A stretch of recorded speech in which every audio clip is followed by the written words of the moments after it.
大家好，我係葉迎飛。李小龍曾經贏過無數嘅超級高手，但係如果呢個高手同李小龍格鬥，你又覺得李小龍嘅勝算有幾多呢？喂，葉迎飛，李小龍有咩高手贏唔到啊？究竟呢個係咩人啊？嗱，呢個高手就係佢師兄黃純良。黃純良咪當年詠春派嘅廣手王，好犀利嘅喎呢個人，佢嘅實戰能力好高嘅喎。聽聞佢仲係當年李小龍嘅授業師兄喎。係啊，你講得啱。黃純良當年呢被譽為廣手王，點解叫佢廣手王啊？因為當時佢用詠春拳打敗無數嘅高手，所以就被譽為廣手王。當年李小龍拜入葉問門下呢，葉問就指定叫黃純良教李小龍詠春派嘅功夫，所以黃純良就係李小龍嘅授業師兄。而葉問自己呢，主要就係執李小龍嗰啲拳，過咗一啲詠春派嘅心法俾李小龍，但係嗰啲基本拳法呢，就係由黃純良教李小龍嘅。喂，阿邢師傅有啲奇怪啦，黃純良又點會無端端同李小龍格鬥嘅呢？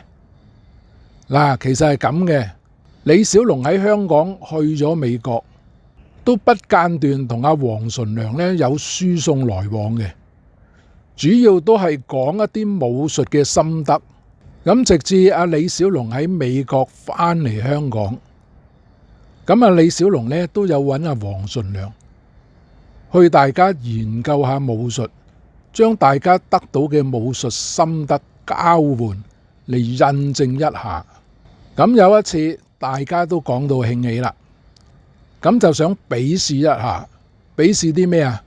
比試詠春黐手，比試搏擊，比試腳法。哇！邢師傅咁樣好精彩喎！李小龍雖然犀利啫，但係佢啲詠春拳主要都係黃純良教佢嘅。咁黃純良對於佢個功夫路數呢，應該好清楚啦。係啊，所謂知彼知己，百戰百勝。喂，邢師傅，我又聽過兩句說話喎。咩說話？青出於藍勝於藍，冰出於水如寒於水喎。你都識少少嘢喎。係啊，呢兩句說話主要就係話，雖然李小龍嘅詠春拳係黃純良教佢嘅，但係李小龍有權喺日後嘅功夫可以超越黃純良。嗱，事實就睇到啦，李小龍吸咗詠春拳之後呢，再學埋各門各派嗰啲功夫，將中西嘅功夫糅合喺一起，就變成咗佢嗰個截拳道心法啦。所以黃純良都講過，其實李小龍嗰個截拳道呢，嗰個主要核心呢，都係喺詠春拳嗰度。佢話李小龍仍然係堅持詠春嗰個直線打法，但係黃純良同李小龍呢，雖然有一啲功夫大家係認同，但係亦有一啲功夫呢，大家嘅意見呢係不同嘅。因為文無第一，武無第二，咁兩個都堅持自己嗰個功夫理論，最後咪要比試一下，用實踐嚟去驗證，睇下邊個講嘅功夫理論係正確啲咯。邢師傅，我有一點就唔係好明啦。黃純良講話李小龍呢，仍然係堅持用詠春派嗰個直線理論。咁究竟詠春拳嗰個直線理論有咩特別呢？我成日都聽到詠春派嗰啲人講呢，佢哋係用直線理論嗰個打法嘅。咁究竟佢呢個直線理論同其他門派又有咩唔同呢？而佢同截拳道又有咩相同呢？你可唔可以解釋一下呢？嗱，黃純良講佢哋詠春呢，打拳呢，係主要用直線呢個理論。其實我哋打拳除咗呢個直線理論呢，仲有咩其他功夫理論呢？嗱，其實佢所謂直線理論呢，就係用最直接最近嚟去攻擊你。嗱，你試下攞一張紙，以點對點嚟去度佢，最近呢其實係直線嘅。如果你兜咗路呢，用拋物線啊，用弧線啊，你個距離位都係遠咗嘅。所以佢詠春拳嘅理論呢，永遠都係要守住個直線嚟去攻擊你。其實就係話攞最近嘅距離位去打中你。咁喺理論上呢，如果大家出手一樣咁快嘅時候呢，佢用直線攻擊你呢，就比你用其他線攻擊呢就快咗。所以李小龍嗰個截拳道呢，佢都係採取呢個直線理論，亦都係咁解。因為大家都知啦，截拳道嘅心法就係用簡約、用直接去攻擊你，用最短嘅時間打中你，所以都係翻去呢個直線理論嗰度。因為所有線嘅理論最快最直接嘅都係直線。喂，阿邢師傅，乜除咗直線理論仲有其他線嘅理論嘅咩？當然有啦。嗱，好似太極就用圓，圓咪即係話拋物線啊，或者弧線啊，咁就唔用直線嘅。喂，聽完你頭先咁講，你詠春拳直線理論係最直接最快嘅，咁其他功夫咪好笨咯？你又要兜咗路用弧線、用曲線，點解唔好似詠春拳咁樣用直線直接打中你啊？嗱，佢用弧線、用曲線、用圓，梗係有個原因啦。大家嘅門派唔同，心法唔同，用嘅功夫理論亦都唔同。點解要用弧線呢？點解要用圓呢？其實你用圓呢，佢本身就係有一種卸力嘅作用，同埋有一種增加力量嘅作用。咁我哋喺格鬥嘅時候，除咗手，我哋仲要講求心法步法。所以如果真正嘅太極拳佢用嘅圓呢，唔單止手嘅，要講埋個身同埋個步，三元合一。我成日講話三元合體就係呢個理論啦。雖然你詠春拳出手快，但係因為你都有一個距離位，佢只要個身形移一移，就一定比你出拳快。咁佢移一移，佢用嘅就係三元理論。佢用圓都係同你鬥距離位，但係佢唔係同你鬥快。所以你成日聽用太極拳嘅人呢，就好興後發先至啦。佢等你出咗手，跟住佢移步，先再用圓嘅方法嚟去攻擊你。因為佢一移步就避開咗你嗰個快速，跟住佢睇到你嘅空遼，就喺你個空遼嗰度進擊啦。點解要用後發先至呢？因為你一出咗手先，你就會露出破綻，而佢用最快嘅速度去攻擊你個破綻，佢嗰個勝算就高啦。嗱，有好多朋友成日講啦，一塊破千拳，我練到夠快，咩功夫都唔係我手腳。咁你又知唔知呢個快裏面蘊含咗啲乜嘢喺度啊？我哋講拳術嘅快呢，唔係淨係手快，我哋係講求三快。咩三快啊？手快、身快、步快。我哋將三快合一嚟去攻擊對方嘅，唔係淨係單憑隻手快就可以贏到人嘅。所以你見李小龍喺長堤嗰度示範呢，叫佢嘅徒弟企喺度，大家相隔5尺，跟住佢出拳8次，佢個徒弟都反應唔到。咁李小龍嗰個快係咪單憑佢嘅隻手就快到令到佢個徒弟完全冇反應啊？其實李小龍嘅快，佢都係用埋步法，用埋身法，用埋手法，都係我頭先講嗰個三快，將三快合一，先變成一個極速，令到敵人反應唔切。其實李小龍同阿黃純良切磋呢係好平常嘅，因為佢哋兩個係師兄弟，都經常交換心得。李小龍就梗係想完善佢嗰個截拳道啦，透過阿黃淳樑嗰個批評，睇下佢自己嘅截拳道有冇破綻，有冇唔完善。調翻轉阿黃淳樑都係，因為當時嘅李小龍呢嘅功夫呢已經震驚中西海外噶啦。